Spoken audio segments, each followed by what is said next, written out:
All right, good morning, everyone. My name is Daniel Fuller, and we're going to be going through Chapter 35 of our general psychology textbook entitled Happiness, the Science of Subjective Well-Being.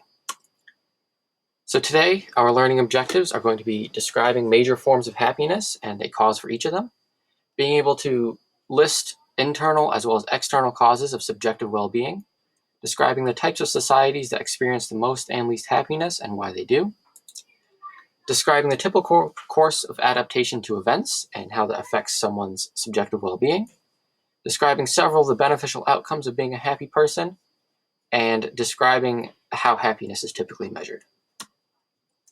So there are three major forms of happiness, the first being high life satisfaction, followed by frequent positive feelings and infrequent negative feelings. So high life satisfaction, a person is at a point in life that they want to be at. They've achieved their goals. They have a good income, maybe, high self-esteem. So that is a major factor of happiness. Positive feelings is just that, feeling good about oneself. They might have supportive friends, an extroverted personality. And on the flip side, they have low negative feelings. So they don't feel hate or anger or sadness as often. So they have a really good positive outlook on life. There are internal and external causes of subjective well-being. So internally, there can be an outlook on life or resilience. And externally, there's sufficient material resources as well as social resources. So a little bit of a deeper look into that. Essentially, the outlook on life is just being able to see what's good in life as opposed to seeing all the negatives. And resilience is the ability to bounce back, if you will, after a negative event. And sufficient material resources is having enough money to thrive in life. And social resources is having enough supportive and trusting relationships to help oneself through life. Societal happiness. Nations are happy and depending on different factors. In general, however, nations classified as developed or first world, they have a tendency to have a much higher subjective well-being, while those classified as underdeveloped or third world, they generally have a lower subjective well-being. So there's a couple factors. Food and shelter. Those are, if an individual has to work more to find food and shelter to be able to survive, they're not as happy in life, whereas those who they don't really have to work at all to get food and shelter, they're much happier. Those nations that are more trusting, there's more happiness there.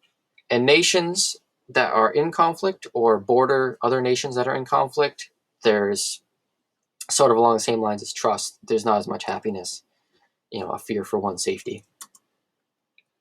So adaptation to events, there's almost a timeline. So the first part, we have our typical happiness, where a person, that's just where their normal happiness is at. And then a large major event happens. This can either be positive or negative. And then their happiness level changes in response to that event. So if, say, a marriage will make their happiness spike, or unemployment will make it drop significantly. And then over time, the person will become used to this new level of happiness, and the spike or the drop, they'll return to normal, either back up or back down. So there are some medical benefits of being happy, including health. So those individuals who are happier, they have stronger immune systems, they have fewer cardiovascular diseases, they're more likely to perform healthy behaviors such as putting on a seatbelt or not smoking, and they typically live longer. Happy people also have better social relationships. They're more popular, they're more stable and rewarding relationships, and they give as well as receive more support. They're more productive, they earn more money. The companies that have happier employees, they have higher stock prices, and happy individuals donate time and money to charity. Happiness is measured in different ways. Typically, it's self-report scales, such as a survey on a scale of 1 to 10, respond to these questions, but biological measures can also be used. People close to the person in question may also provide information to how happy the individual is.